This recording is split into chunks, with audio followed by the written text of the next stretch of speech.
Uphakela umthakathi usedlulisa umlayezo osheshayo obheke kubeSuthu baseLesotho abalapha eMzansi ngongekho emthethweni kakhulukazi eGoli uthi abahambe singakafiki idede kaJune kungenjalo sizohlangana endaweni yesigameko. uZulu Boy wakulelo ngumrapper uthole ukugxekwa okukhulu enkundleni zokuxhumana emva kokubeza kwale ecula izingoma zomzakalalazo elwisana necampaign March and March abahambe abokufika. Kanti abokufika noma ama-illegal immigrants bebesho umudla ehlazo ngizimulelo womculo kulandela ukuthi edlule endaweni ababeke kuyona bekade beshilo bafuna ungizwe noma uphakela noma uJustin uze bezokwenza isimolelo lo ngabo oseNigeria ubenqaba ibhade uvala isitolo sakhe kwabalana eMzansi kade bephusha umkhampasi wokuthi abahambe wathi nakade aqala ukusebenza la akayindawo. Abakuleli bakhathazekile ngokuthembeka kwaFloyd Shivambu okuntengayo kulandela ukuthi uFloyd Shivambu eshintsha amabala njengonwabo endabeni le ethinta abantu bokufika abangekho emthethweni lapha eMzansi kuyishaya phambili ayishaye emumva kulandela ukuthi ezwakale ephakathi kwinkulumo akade yenza ethinta uJune 16. Sakubingelela mbukeli saphela sakwamukela ukuthi nakuthi lapho usibukele ukhona namhlanje sikuphathele liso ixeshana nje emfushane sicela ukuthi mbukeli usinikeze indlebe nje wasothatha sikubeke kwezona ezisemqoka ngoba usunosuku alishonile nazo indaba zalo kodwa sikugoqeleke ukuze sikwenzele umsebenzi ube lula. Sizoqala lapho kwindaba esemqoka kakhulu ngicabanga ukuthi indaba ezokuseqhulwini njengamanje kumkhankaso weMarch and March othi abahambe njengoba sizongena kubantu kade benganakiwe njengoba uphakela umthakathi edlulise umyalezo ophuthumayo njengoba sekusele izinsuku ezingaphansi kwemasonto amabili ukuthi ngempela bebehambe bonke abafika lapha eMzansi. Uphakela umthakathi usefake ezivaneni noma eveni abantu abahambayo abobuzwe baseLesotho abalapha eMzansi kodwa bangumdabu waseLesotho ngqo abalapha eMzansi kakhulukazi labo abaseGoli. Ukhala ngokuthi uphenyo lobugebengu obenzeka lapha eGoli thinteka nabo laba abaseLesotho abangekho emthethweni ngokuba lapha eMzansi ukuthi basuka le eLesotho beze la eMzansi bafike benze ugebengu ikakhulukazi eGoli. Bafowethu sanibonani siyathemba ukuthi niyaphila bafowethu. Ake siqale sinqobe umsebenzi omuhle omkhulu owenziwa uMacingwane ngokuthi ahambe ayobingelela izinsizwa zakithi ezingabeSuthu balapha eSouth Africa. Labo beSuthu funa sihlukanise bafowethu ngoba sesitholile ukuthi kunabeSuthu okungebona abala eSouth Africa abagangayo la eSouth Africa ababulala abantu kuGoli ababulala abantu lapha emayini abenza izinto engalungile emahostela sesikutholile lokho. Sicela ukukhipha isexwayiso ke bafowethu ukuthi lokho kwakwenziwa umchunu kwakukuhle kakhulu ukuthi umchunu aba-embrace abeSuthu njengoba si-embrace amavenda si-embrace amaXhosa si-embrace amaPedi si-embrace amaTsonga senza into sikhuluma nabantu bala eSouth Africa kodwa abeSuthu baseLesotho siyacela ukuthi babe namaphepha amabele eSouth Africa. Uma ngabe umSuthu kungayena wala eSouth Africa kumele abe namaphepha la eSouth Africa. Futhi esinye isexwayiso ngisho ukuthi labe beSuthu abalapha eGoli ababulala abantu sicela niyeke leyo nto akushaya umhla ka30 abeSuthu baseLesotho sebehambile babuyele kubo beyolungisa amaphepha bebuye ngendlela eqondile ngoba lempi abayikhandayo yibhamu lapha ayizukulunga ngoba uma kusuka umphakathi waseSouth Africa kusuka thina siwumphakathi waseSouth Africa sonke kanye kanye sizakini sizontshela ukuthi yekani lento enenzayo ngeke kube mnandi. So into elula yekani manje abeSuthu baseLesotho fanele babe namaphepha mabela eSouth Africa. abeSuthu baseSouth Africa koqwaqwa balungile bona ngabala eSouth Africa kodwa kungagcini ukuthi abeSuthu bonke abakhululeka abahlale la izweni ekubeni bengaqondile. Lento yenziwa umchunu inhle kakhulu. Sicela ukuthi bonke abeSuthu umchunu ababona abangabala eSouth Africa sicela bengakhathazeki bengabe nayo inkinga kodwa laba baseLesotho abenza ubugebengu ababulala abantu ababuyele kwela kubo ngoba sizoyibuka eduze leyo ndaba. Hayi siyezwa ukuthi insizwa ziyakhuluma ikhuluma konke ziyasho asinayo inkinga kodwa sicela ukuthi nje abeSuthu be-understand ukuthi ababaningi njengabantu abakhona la eSouth Africa so abakwazi ukuba yimpi bebulala abantu eGoli ngalendlela ababulala ngayo. Ayiphele lento yokubulalana akuphilizwe le phambili siphilisane sizinsizwa sicinga impilo sibone ukuthi impilo ya kanjani phambili. Thank you mfowethu kunjalo ukubambana bafowethu njengoba silakwa nongoma behlangene nazi insizwa ikhona sodla inyama manje sithi asibambane. Okunye bafowethu angimile bafowethu ukuthi umehluko ukhona kule eniyenzayo South Africa.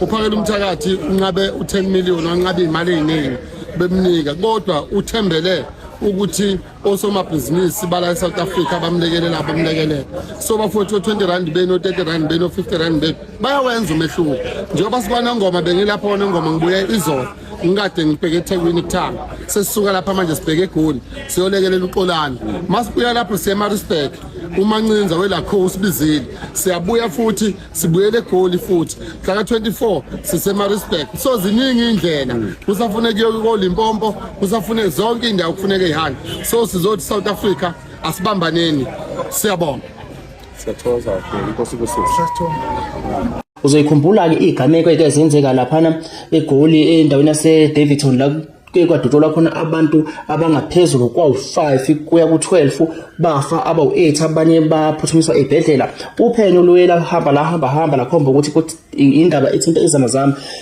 izamazama siyazi ukuthi abantu abatholakala khona lapho ikakhulukazi laba baseLesotho bese kuba nabanye ke abangabokufika nabakhona lapha eMzansi kodwa uPaul Mthakathi uthi nje before i30 zika June abantu baseLesotho ngokuzalwa thathani imthwalo enibele ngakhona nina engenawo amaphepha ngabe ayisupporta nenkulumo kaPhakela Mthakathi uma ngabe esethinta izinhlanga ezifana noLesotho abantu abala eduzane abafana nanokuthi bayiprovince yalapha eMzansi yokuthi athi abahambe kodwa ke konke lokho sokuzwa ngawe abokufika bebesho kumudla ehlaza ungisa umlando mfoko emchunu kulandela ukuthi edlule akazela namabhayi aseMzansi endaweni ababekwetshona lapha eSherwood abase Malawi kanti bona laba khala ingaye kakhulu ukuthi bafisa nje ukuthola noma ngabe ungizwe umfoko omchunu noma ngabe uPhakela Mthakathi noma ngabe uJacinta Mangobe esezuma ukuze bezokwenza isibonelo nje ngabo okungizwe umfoko omchunu kudlule kuyakazela kubheke phambili kuyolunguza nje ukuthi ngabe kwenzakalani laphana basho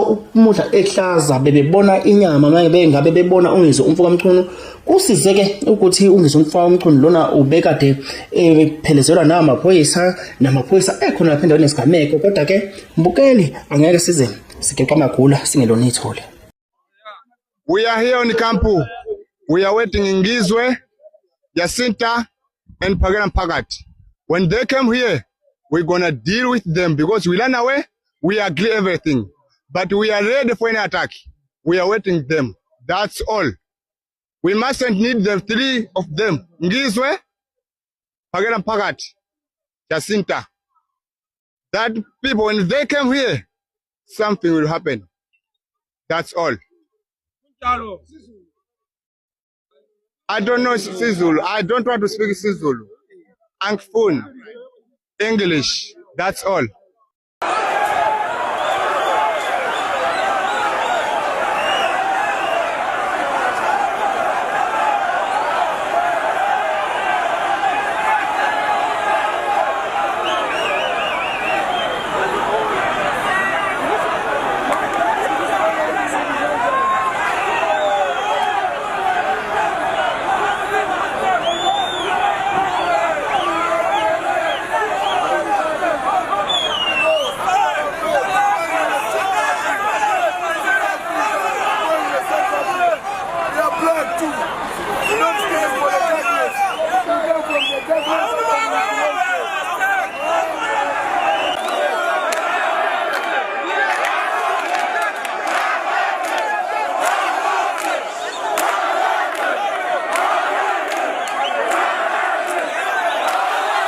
So that meant he make us to give this solution here. So what do you want to come this place here?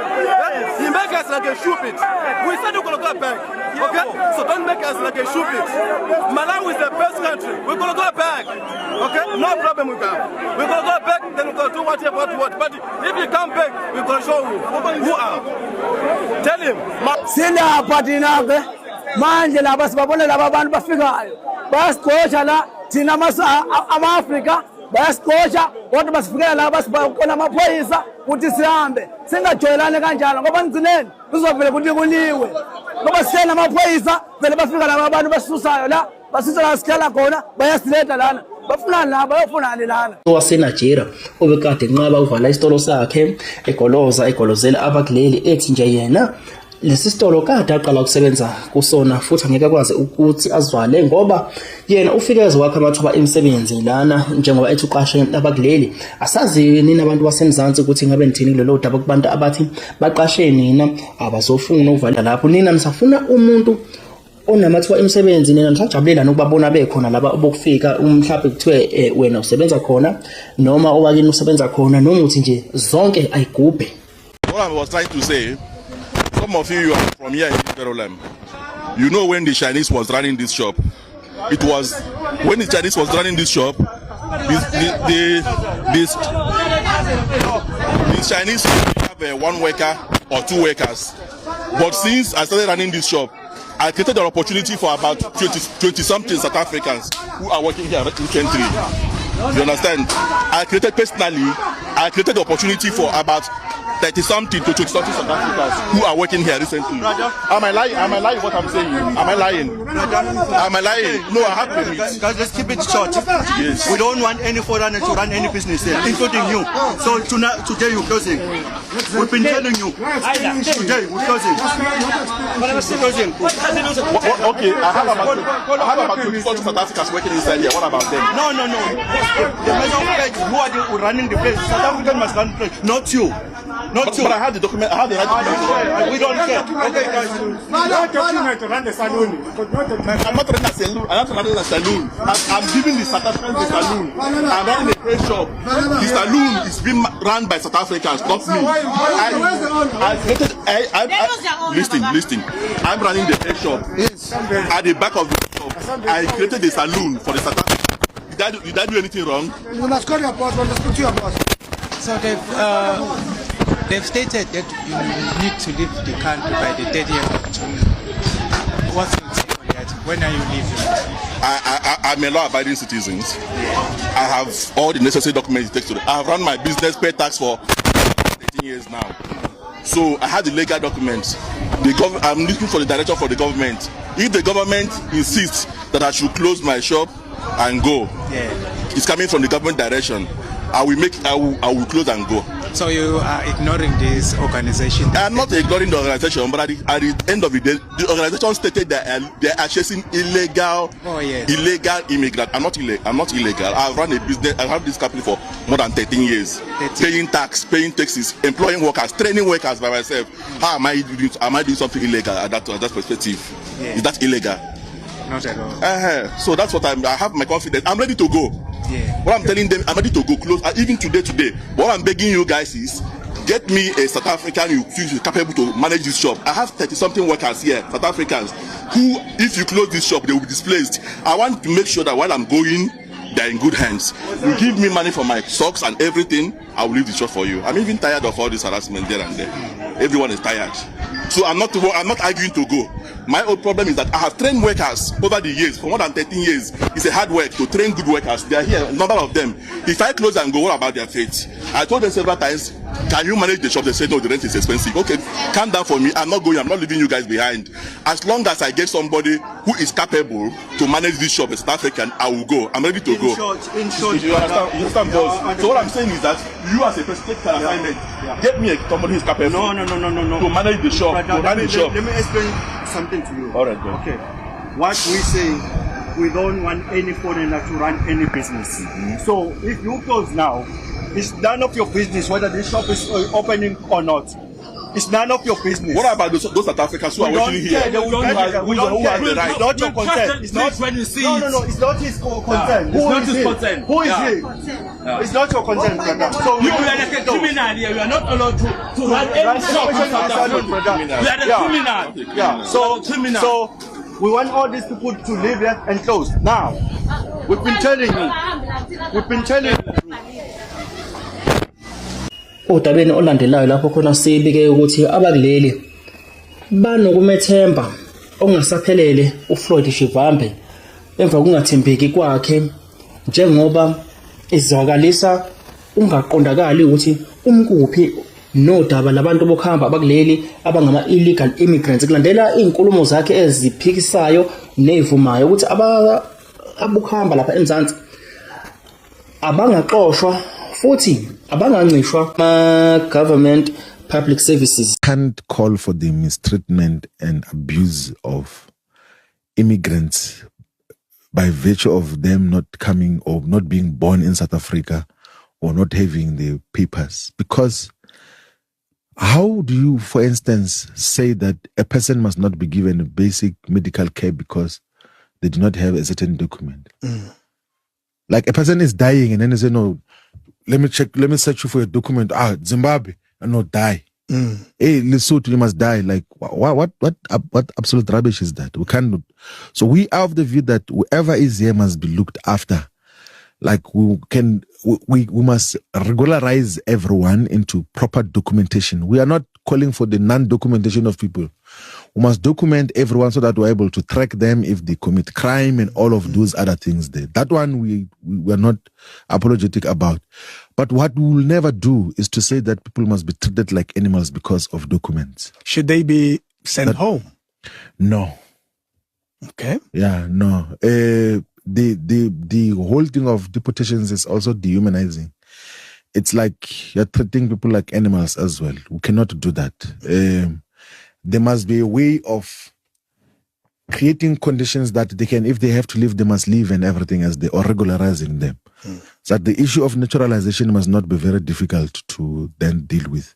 As long as they're law-abiding citizens and all of those who must be easy to naturalize our people into our system. The one of mass deportations is dehumanizing. It's similar to what the colonialists did to our people through slavery, like where they just forcefully, once you forcefully transport people, then you remind us of slavery. But one can say you're sending them home, you're not sending them to another country. No, forceful transportation. How are you sure that they've got a home? Well, they're not from here. Surely they're from somewhere. No, but they might be coming from a country which is elsewhere, a territory, right? But how are you sure they've got a home? When they arrive. Yeah, how are you sure that they've got a home? Like, because that is a wrong assumption. Like, how are you sure that they've got a home? Because moving from one territory to another doesn't mean that you came from a home. So, enkulumeni yakhe ayenzele umhla ka June 16 kuzwakala futhi sethi laba bokuhamba abahambe ngoba bayinkinga lapha eMzansi wabala izinto eziningi ezithintwe neMarch and March. Undocumented and illegal immigration to any country poses existential threat to that country from a security point of view, from a resource allocation point of view, from a sovereignty point of view, from an external and internal security point of view. If you have got a lot of undocumented people in your system, you will not know what to do and what not to do in relation to all issues that relate to the allocation of resources, that relate to just how you deal with the security questions in your own areas. Now, there are issues which, of course, we must then be able to then respond to and deal with, which in many instances are presented as if these are progressive politics by a lot of political leaders from different formations.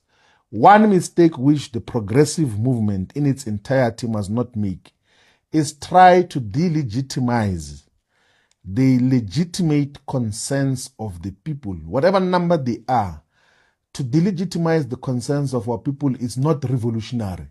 You must always be on the side of the people. To be a revolutionary means that you must be on the side of the people and be able to articulate their perspectives, their views, their grievances with exact precision and understanding in a manner that is going to bring about long-term solutions to whatever issues that our people are raising. And one of the cautions which we want to give to the progressive forces or left forces in South Africa is that we must not stand on the sidelines and insult people who are raising legitimate issues around immigration. Let me be specific to say that there is no wisdom, there is no revolutionary consciousness, there is no revolutionary clarity, there is nothing tactically superior in insulting the march and march processes that are led by Jacinta Ngobese Zuma, by Ngizwe Mchunu, by Phakelo Mthakathi, and all of the people who are at the forefront of raising and otherwise legitimate issues. If you continue to do that as progressive forces, you are going to push most of those forces to right-wing elements, to elements that are controlled by captains of South Africa's capitalism. You know that there are forces that are funded directly by the originators of the racist system and capitalist system that is extremely exploitative here in South Africa. We know who are the recipients of donations of the Oppenheimers. And if we take an approach, all of us, to just demonize and delegitimize people who are raising legitimate concerns, we are not being revolutionary, we are being reactionary, we are being backward.